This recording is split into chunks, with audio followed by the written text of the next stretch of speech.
오늘 본문 설교를 한 100번쯤 들으셨다 한번 손 들어보실까요? 없으세요? 100번 없으세요? 저는 한 100번 들었을 것 같아요. 바로 지지난주에도 이 본문으로 말씀 나누셨거든요. 근데 제가 이걸 나눠야 될까 고민하다가 하나님이 또 다시 듣게 하시는 데는 이유가 있으실 것이라 믿고 나누기로 했습니다. 여러분, 너무너무 잘하는 이야기를 제가 반복하게 되는 것 같아서 좀 죄송스러울 수 마음이 있습니다. 그렇지만 다시 듣게 하시는 하나님의 뜻과 의도가 있다 없다? 있다. 다시 듣게 하시는 하나님의 의도와 목적이 분명히 있다, 이렇게 믿습니다. 그리스도인들은 이 땅에 박혀있는 하나님 나라의 식민지의 백성으로서 하늘로부터 주님께서 구원자로 오셔서 구원하실 것인데, 지금의 비천한 몸을 영광의 모습으로 바꾸시고 변화시키고 하나님의 구원의 완성과 하나님의 영광에 참여하게 하실 것이다. 3장 마지막 부분을 제가 압축해서 말씀드렸습니다. 그 사실에 비추어서 우리에게 소망이 있으니까 나의 사랑하는 형제들아, 이와 같이 주 안에 서라. 4장 1절 말씀입니다. 이와 같이 주 안에 서라. 이와 같이 주 안에 서라고 하는 말씀을 하시면서 이 주 안에 굳게 서라고 하는 의미 두 가지를 저희가 설명했었는데, 하나는 믿음으로 끝까지 견지하고 서라는 것이고, 두 번째는 주님께서 주시는 능력으로 서라는 이야기다. 주 안에 서라는 의미는 그 두 가지 의미를 담고 있다고 나누었습니다. 그리고 이와 같이 주 안에 서라 할 때 이와 같이에 해당하는 것이 이어지는 본문에 계속 나왔는데, 첫 번째는 주 안에서 같은 마음을 품으라는 것이었습니다. 곧 하나가 되라. 두 번째는 지난번에 함께 나누었던 주 안에서 기뻐하라, 항상 기뻐하라. 세 번째가 관용하라 하는 본문이었습니다. 그리고 이어지는 오늘 이야기가 네 번째, 주 안에서 굳게 서는 방법 네 번째, 감사함으로 하나님께 기도하는 것입니다. 감사함으로 하나님께 아뢰는 것이죠. 오늘 본문은 대단히 짧지만 엄청나게 큰 영적인 의미들을 내포하고 있습니다. 첫 번째, 아무것도 염려하지 말라는 것입니다. 금지를 나타내는 현재 명령법인데, 더 정확하게 번역해 본다면 염려를 중단하라 라는 의미입니다. 당면한 문제, 어려움, 걱정, 초조하고 불안해하는 그런 것들에 관심을 쏟지 말라는 이야기예요. 앞본문과 연결하면 주님께서 가까우심으로 근심하지 마, 염려하지 마, 기도로 살아가라, 이런 이야기와 같습니다. 3장 마지막 부분과 연결한다면, 죄송합니다. 4장 5절과 연결한다면, 사실 근심하지 않는 것은, 걱정하지 않고 염려하지 않는 것은 쉬운 일이 아닙니다. 바울 자신도 완벽하게 극복하지 못한 상황이거든요. 사실 바울 자신도 삶에 근심이 차 있죠. 염려가 차 있죠. 바울과 편지를 받는 빌립보 교인들은 걱정해야 할 충분한 이유가 있어요. 뭐냐면 바울이 옥에 갇혀 있거든요. 감옥에 있으니 걱정이 되지 않을 수가 없잖아요. 또 빌립보 교인들은 박해의 위협을 받고 있으니 염려가 되지요. 그런데 지금 바울 자신은 감옥의 판결을 기다리면서 어찌 될지 모르는 상황, 그 걱정 많은 상태에서 염려하지 말라고 말합니다. 여기에 의미가 있다는 것이죠. 사실 염려는 불안하고 괴롭히는 근심과 앞으로 닥쳐올 미래에 대한 고민을 미리 жил머지려고 하는 것입니다. 이거 조금 다르게 표현하면 자신이 통제할 수 없는 것들에 대해 잘못된 걱정을 하고 있다는 거죠. 자신이 어떻게 할 수 없는 문제들에 대해서 자기가 어떻게 해보려고 하는 걱정을 하고 있다는 것이죠. 염려한다는 것은 우리가 괴로워하고 탄식하고 앞을 살피려고 하는 것을 의미합니다. 현실을 살펴보면 염려를 안고 안고 살아갈 요소들이 너무 많아요. 재정의 문제, 경제적인 문제, 건강의 문제, 또 다이어트 문제, 진학의 문제, 진급의 문제, 자녀 교육의 문제, 어르신의 문제, 아이들의 문제, 다 어려움과 걱정, 염려들이 있다는 사실입니다. 기도의 용사 조지 물러는 이렇게 말했어요. 아주 명언인데요, 메모하실 분은 메모하셔도 좋을 것 같아요. 믿음의 시작은 염려의 끝이요, 염려의 시작은 믿음의 끝이다. 너희가 염려하느냐? 너희 믿음이 죽을 것이요, 너희가 믿음을 추구하느냐? 염려가 죽을 것이다 라고 말했습니다. 염려는 선택의 문제입니다. 염려를 자꾸 선택하면 염려가 많은 인격이 됩니다. 염려는 그 의식 밑바닥에 불신앙이 자리 잡고 있습니다. 염려는 하나님의 능력과 보호하심을 의심하는 거예요. 심각하죠? 염려는 생각의 선택입니다. 다시 말하면 염려는 염려하는 것을 염려하기로 작정했다는 걸 선택했다는 얘기예요. 염려는 하나님의 사랑과 은혜를 느끼지 못하게 방해합니다. 내 삶의 주인 자리를 하나님께 드리지 않겠다는 고집이 염려로 나타나는 거예요. 저도 완전하지 못하고요, 여기 있는 분들이 모두 완전하지 못합니다. 염려는 하나님께서 온전히 자신의 주인 되심을, 다시 말하면 우리가 하나님을 온전히 의지하지 않을 때, 하나님 주인 되심을 인정하지 않을 때 나타나는 것이 염려입니다. 아무리 선한 염려라도 그 문제를 가지고 하나님 앞에 나아가지 않는다면 불신앙입니다. 긍정적인 염려든 부정적인 염려든 그 문제를 가지고 하나님께 나아가지 않는다면 그것은 죄를 짓는 것과 비슷하단 말이죠. 오스왈드 챔버스는 이렇게 말했습니다. 염려하는 것은 하나님의 돌보심에 대한 신뢰의 결핍을 드러내는 것이다. 그분에 대해서 일종의 무의식적으로 모욕하는 것이다. 그러고 보면 염려가 심각한 문제지요. 우리가 염려하고 염려에 빠져 있으면 하나님의 하나님 되심을 인정하지 않을 뿐 아니라 하나님을 모욕하는 행위까지 된다는 이야기입니다. 예수님의 가르침을 살펴보면 사람들은 흔히 목숨을 위하여 무엇을 먹을까, 입을까, 마실까를 걱정합니다. 그런데 산상수훈에서 예수님께서는 들의 백합화도 입히시고 공중의 새도 먹이시는 하나님의 능력을 기억하면서 이런 것들에 대해서 염려하지 말라고 말씀하십니다. 염려는 이방인들이나 하는 것이라고 아주 직설적으로 말씀하십니다. 그것은 하나님의 돌보심에 대한 신뢰를 분명히 하라라는 이야기죠.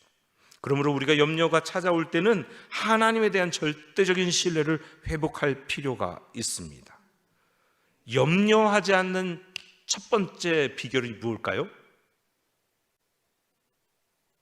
오늘 본문에 나와 있습니다. 그것은 기도입니다.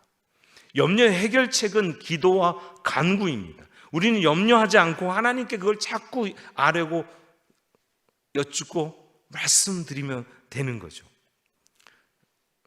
우리 화장실에 이렇게 하나 써붙여 놓은 게 있는데 혹시 기억하시는 분 계신가요? 우리 걱정을 하나님이 걱정하시게 해라. 우리 걱정거리를, 우리 문제거리를 하나님이 걱정하고 하나님이 염려하시게 해라. 하나님께 맡기라는 이야기죠. 그러면 우리는 평안을 누립니다. 하나님이 계시고 그 하나님은 우리가 당연하게 부딪히는 문제들, 어려움들, 우리 고민들, 해결해야 될 것들보다 더 크신 분이십니다. 뿐만 아니라 모든 문제를 해결하고도 남으시는 창조주시고 천지의 주제이십니다. 그뿐 아니라 우리를 사랑하시는 분이십니다. 어디까지? 자기 아들을 내어주기까지. 또한 자기를 찾는 자에게 상 주시는 분이십니다. 이 하나님을 믿고 기도해야 합니다. 오늘 본문에서 기도를 세 가지 동의어를 쓰고 있어요. 기도와 간구와 아랠 것. 기도와 간구와 아랠 것, 같은 의미를 3번 반복했어요. 이 얘기는 다시 말하면 기도해라, 기도해라, 기도해라 3번 말한 것과 같아요. 기도는 보편적인 표현이고요, 간구는 좀 더 구체적인 청원이고, 아랠 것은 그보다 더 구체적인 요청을 의미합니다. 어떤 분들은 하나님께서 우리 모든 것을 아시잖아요. 우리의 필요를 다 아시는 분이시잖아요. 그러니까 대충 기도하면 되지 않느냐고 말하지만, 성경은 계속해서 반복하길 구체적으로 기도하라고 강권하고 있습니다. 우리 하나님께 기도하면서 우리가 안고 있는 문제가 너무 커서 하나님이 이 문제까지 해결하실까? 이렇게 생각하면서 기도하는 걸 포기하는 분들이 있어요. 전능하신 하나님께서는 하지 못하실 일이 없습니다. 또 어떤 분은 하나님, 이런 문제까지 너무 시시한 문제 같은데 이런 것까지 하나님께 아뢰야 될까? 하나님만 괴롭히는 거 아니야? 하나님께는 너무 시시해서 아뢰지 못할 문제도, 들어주시지 못할 문제도 없습니다. 제가 학교 다닐 때 버스를 타고 가면서 눈을 감고 뭔가 중얼중얼하는 동기가 있었어요. 너 뭐하냐? 오늘 점심 먹을 거 메뉴를 하나님께 여쭤보고 있었어. 그래서 야, 하나님 우리에게 자유 주셨는데 너 입맛에 땡기는 거 먹으면 되지 않아? 이렇게 말했는데 저는 조금 도전받았어요. 와, 이렇게 사소한 것까지 하나님께 여쭤볼 수 있구나.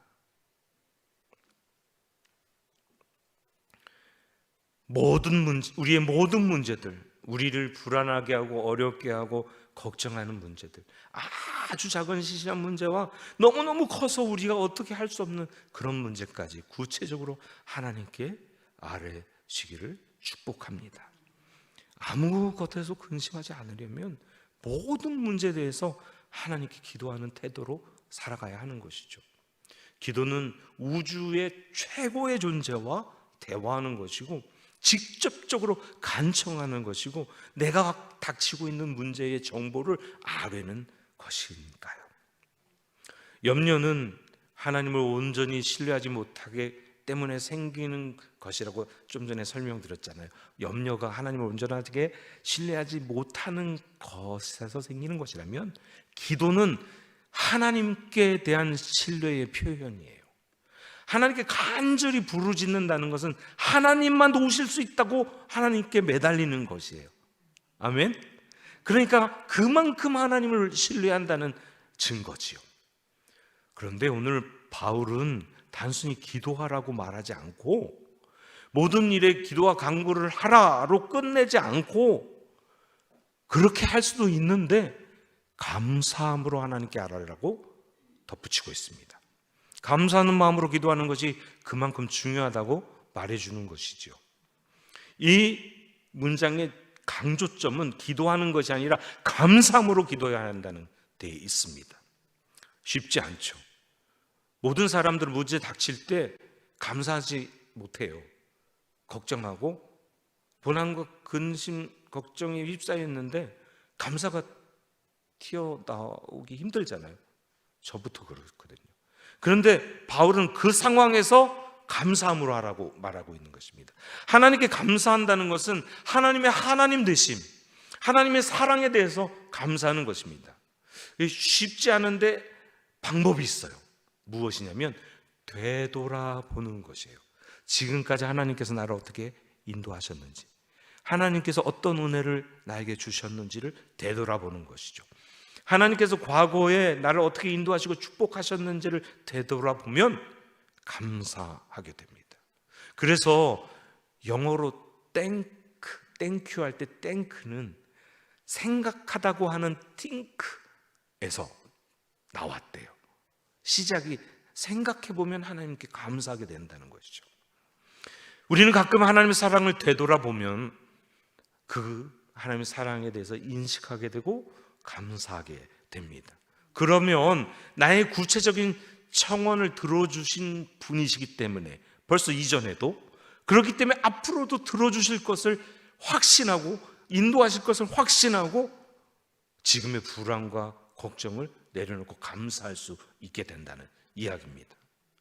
앞이 캄캄해서 아무것도 보이지 않을 때 우리는 눈을 들어서 하나님을 바라보게 되는 것입니다. 주님을 바라보면 지금까지 나를 도우시고 인도하시고 보호하신 그 주님의 영광의 빛이 비춰주면서 나아갈 길을 보여주세요. 모든 역경을 이기고 승리하게 하실 것이라는 확신을 갖게 됩니다. 그러므로 감사한다는 것은 모든 일을 하나님께 맡기고 영광 돌리며 주께서 활동하시도록 역사하시도록 자기 자신을 내어드리는 것, 우리 근심을 맡기고 그분의 보살핌에 나를 의탁하는 것을 의미합니다. 이것을 구약에서는 감사의 제사라고 표현했어요. 지금까지 인도하신 하나님이 역사하심을 보면서 감사드리고 앞으로 인도하실 하나님에 대해서 감사드리는 거예요. 그래서 감사의 제사는 서원과 연결되게 돼요. 우리가 하나님의 응답을 믿지 못한다면 감사의 기도는 결코 드릴 수 없죠. 그런 의미에서 감사는 믿음과 동의어라고 말할 수 있습니다. 그러므로 사랑하는 성도 여러분, 기도할 때 먼저 하나님의 은혜를 추억하시고 기억하시기 바랍니다. 되돌아보시기 바랍니다. 나의 궁핍한 형편, 짓누르는 염려와 걱정거리들 생각하지 말고 하나님께 초점 맞추고 감사하시기 바랍니다. 감사와 더불어 기도할 때 하나님께서는 반드시 좋은 것으로 응답해 주십니다.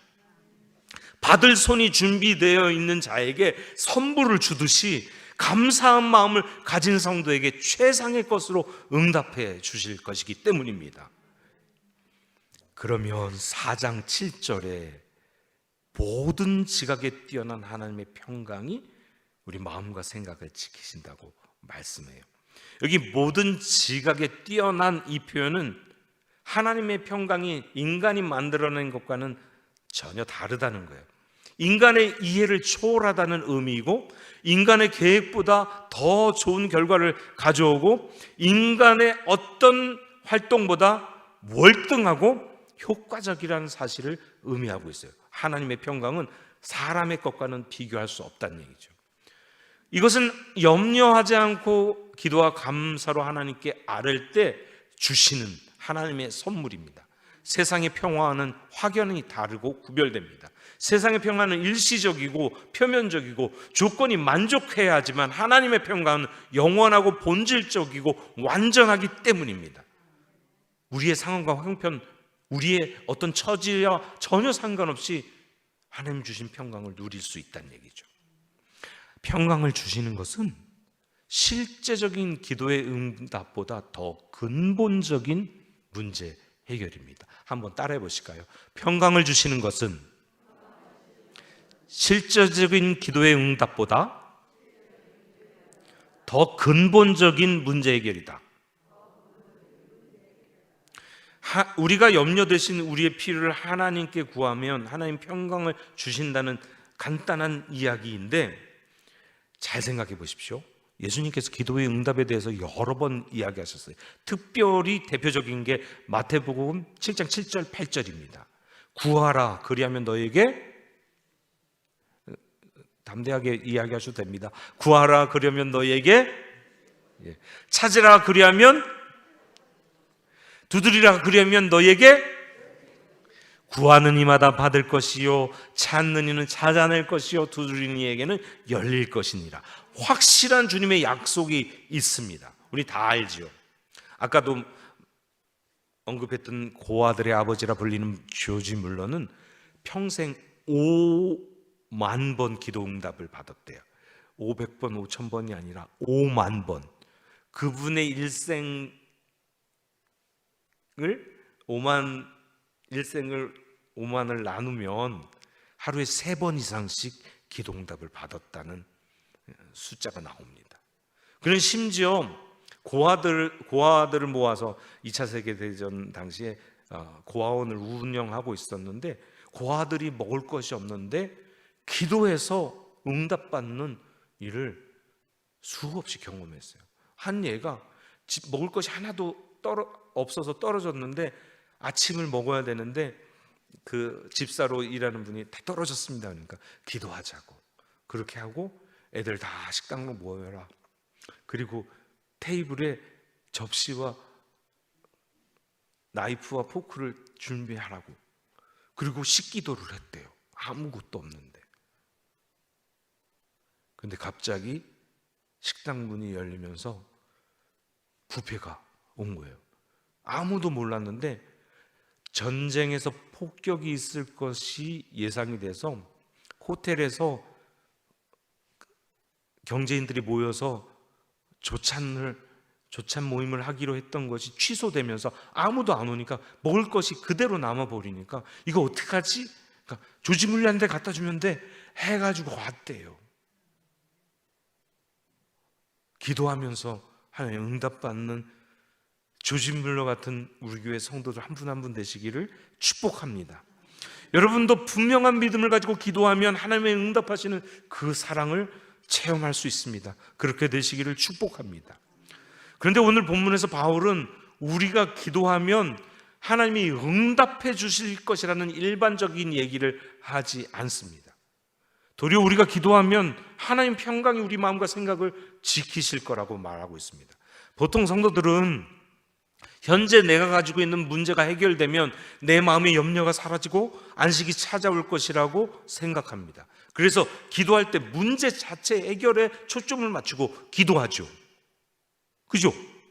지금 이 문제를 해결해 주세요. 갑자기 이사해야 되는 상황이 전세금을 올려달라고 그러는데 하나님 돈이 필요해요. 이걸 해결해 주세요. 누가 다쳤는데 우리 가족이 누가 다쳤는데 잘 치료되게 해주세요. 진학하게 되는데 시험 보는 이 때에 잘 최선을 다해서 그 노력한 결과를 얻게 해주세요. 길을 열어주세요. 비전을 이루게 해주세요. 진급하게 해주세요.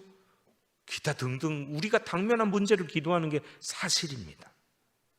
그런데 그렇게 당면한 문제 해결을 위해서 기도하면 기도 응답될 때까지 우리 마음은 계속 초조해 있습니다. 또한 기도의 응답으로 문제가 해결된다고 해도 해결해야 될 또 다른 문제가 닥쳐오면 또다시 염려하게 됩니다. 그런 의미에서 하나님 평강이 우리 마음과 생각을 지키신다는 것은 어떤 구체적인 기도의 실제적인 응답보다 훨씬 더 근본적인 해결을 주신다는 이야기입니다. 아멘이십니까? 여기 근데 대단한 비밀이 하나 있어요. 기도하면 응답을 주신다는 말씀이 아니라 마음과 생각을 지키신다는 말에는 하나님의 관심이 어디에 있는지를 보여주고 있어요. 우리가 기도하고 문제 해결하는 그 염려하는 그것에 해결하는 그것에 관심이 있지 않고 염려하는 성도들에게 기도하는 성도들에게 하나님은 관심이 있다는 얘기예요. 다른 사람이 아니라 바로 기도하는 우리에게 하나님은 더 관심이 있고 우리 한 사람 한 사람을 더 지키시고 보호하시기 원하신다는 것이죠. 우리가 기도하는 것을 들으시고 응답하신다고 하는 기도의 제목, 해결해야 될 문제가 아니라 하나님은 우리를 관심 가지시고 살피시고 사랑하셔서 그 문제보다 더 우리 영혼의 평안함과 우리 영혼의 안전을 생각하신다는 거죠. 우리에게 관심이 집중되어 있다는 것을 알 수 있습니다. 마지막에 보면 지키시리라라는 표현이 있어요. 이것은 어떤 도시의 공격을 적이 공격하는 것을 보호하기 위해서 보초선다는 군사적인 용어예요. 호위하리라. 여러분 우리 빌립보서 나눌 때 처음에 왜 빌립보서는 그 이미지 언어를 많이 썼는가, 군사 용어를 많이 썼는가 나눌 때 빌립보라고 하는 도시가 로마에 은퇴한 군인들이 가 있는 도시다. 그리고 로마의 똑같은 법을 적용하는 도시다. 로마 군대가 주둔하고 있었다, 이런 얘기를 하면서 이 빌립보 교인들이 그것에, 군사적인 것에 잘 이해할 수 있으니까 군사적인 용어를 써서 복음을 설명했다고 하는 이야기를 했잖아요. 지금 여기도 그 얘기를 하고 있는 것이죠. 로마의 수비대가 보초서고 그 도시를 지키는 것처럼 하나님의 평강은 믿는 자들의 마음을 지키는 파수꾼이 된다는 것입니다. 모든 근심과 염려와 실망으로부터 성도를 보호해 준다는 이야기입니다. 제 얘기가 아니고 퀸트가 한 얘기입니다. 빌립보에는 로마의 수비대가 주둔하고 있는 것처럼 성도들의 마음에는 하나님의 평강이 주둔하고 파수꾼으로 역사하시면서 우리 모든 염려와 실망으로부터 성도들의 마음을 호위해 주실 것이기 때문입니다. 그렇게 되면 다른 문제거리가 또 다가와도 이미 얻은 평안이 우리 가운데 있기 때문에 근심하지 않을 수 있습니다. 여러분, 이 사실이 든든하지 않습니까? 하나님께서 우리의 필요를 중요하게 생각하시지만 그것보다도 우리 개개인의 평강을 더 귀히 여기시고 중요하게 생각하십니다. 마음은 인간의 생각과 감정의 중심입니다. 선택하는 기능을 하고 인지하고 느끼고 도덕적 판단을 하는 기능을 가진 우리 중심이다라고 볼 수 있습니다. 그런데 오늘 바울은 마음과 생각이라는 두 단어를 사용해서 감정, 애정, 생각, 도덕적 판단, 이런 것들을 다 포함한 우리의 내적 존재를 지칭하고 있습니다. 이러한 우리의 내적인 부분은 악한 마귀 사단, 곧 적이 공격하기 너무 쉬운 부분이기 때문에 그것을 보호하기 위해서 전투 준비가 완벽해 있는 군사처럼 하나님의 평강이 주둔하고 있어야 된다고 말씀하시는 것입니다. 인간의 감정과 생각에 대한 파수꾼으로 활동하는 하나님의 평강은 그리스도 안에 있는 사람들을 위한 것입니다. 그리스도 안에 있는 사람들, 하나님을 믿는 사람들, 그리스도인을 믿는 사람들을 위한 것이 하나님의 평강이라는 사실입니다. 그런 의미에서 그리스도를 믿는 여러분들 한번 따라해 보실까요? 하나님의 평강이 내 마음과 생각을 지키십니다. 또 옆 사람에게 한번 말씀해 주십시오. 하나님의 평강이 집사님의 마음과 생각을, 권사님의 마음과 생각을 지키십니다. 이것은 2000년 전에 빌립보서 썼던 그 당시만이 아니라 오늘 이 시간에도 유효한 것입니다. 그리스도의 주권에 복종하는 사람들을 하나님은 하나님의 평강으로 지키실 것이기 때문입니다. 그러므로 사랑하는 성도 여러분, 필요에만 급급한 기도를 하지 마시기 바랍니다. 참된 기도는 그리스도 예수 안에 있음을 확인하며 그리스도의 평강이 나를 주장하게 하시는 시간이 됩니다. 또한 참된 기도는 나보다 나를 더 잘 아시는 하나님께 나를 맡기면서 하나님께서 가장 좋은 것으로 채우실 것을 기대하고 평안을 얻는 시간입니다. 모든 지각에 뛰어난 하나님의 평강은 우리의 온갖 구하는 것보다 더 뛰어난 것으로, 더 넘치도록 능히 채우실 하나님이십니다. 아멘이십니까? 그러므로 평안함이야말로 기도 응답보다 더 소중하고 신령한 은혜임을 믿으시며 그 평강을 누리시고 감사하는 마음으로 기도하는 저와 여러분 되시기를 축복하며 이 말씀을 드립니다.